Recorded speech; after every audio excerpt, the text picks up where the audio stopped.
The Elmore Stout High School reopened its library and resource center on Tuesday, June 12th, after it was closed for about 2 years. The secondary school library was outfitted with 20 new computers donated by Lime. Walter Barrett has the details. It was a proud day for the Elmore Stout High School principal, staff and students on Tuesday as the school's library and resource center were reopened. The facility was outfitted with 20 computers and high-speed internet courtesy of Lime. Deputy Premier Dr. Kedrick Pickering praised the inclusion of new technology as part of the modernization process. Minister Pickering noted that while libraries are limited in terms of the space they provide, the internet is now changing the boundaries of learning. Until the age of the internet, libraries were constrained by their size. But the internet has obliterated those constraints. In this renovated library that we celebrate here today, teachers and students will now have access to online library services, resources, e-books, and teaching aids. Using the power of the internet, this library can now truly bring the world's learning within its wall. Minister for Education and Culture, Honorable Myron Walwyn, looked at the evolution of the library, which he noted was in a condition that would have caused past librarians much concern. The Education Minister said the investments made in the library today would benefit the community in several ways in the future. Firstly, it immediately allows our young people to have a location for improved access to education through the many books that are presently here and the space for more books that we have.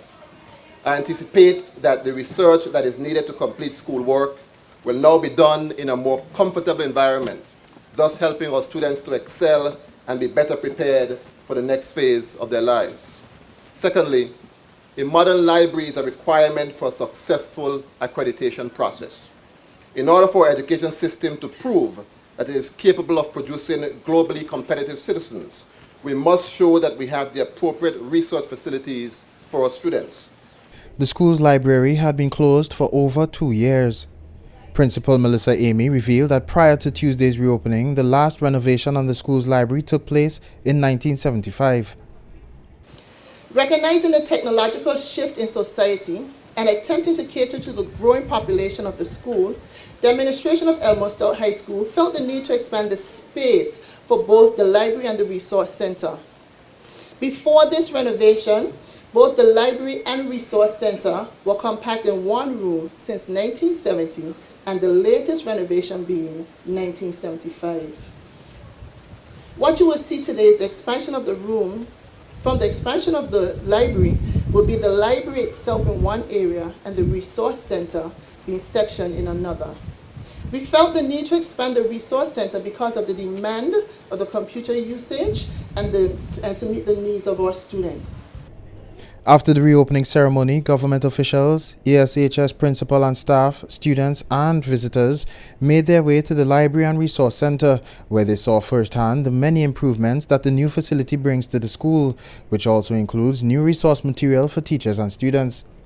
JTV News spoke with the school's founding librarian, Jenny Wheatley, to hear her thoughts on the renovations.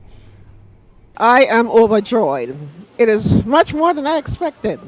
Actually, an atmosphere in there where children can study, children can learn.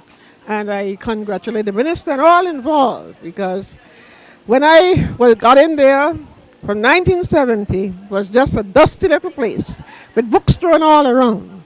And to see this today just makes my heart feel so full. Minister Walwyn presented a plaque to Lime's General Manager, Sean Auguste, in appreciation of their donation of the 20 computers to the school's modernization project. This is Walter Barrett for JTV News.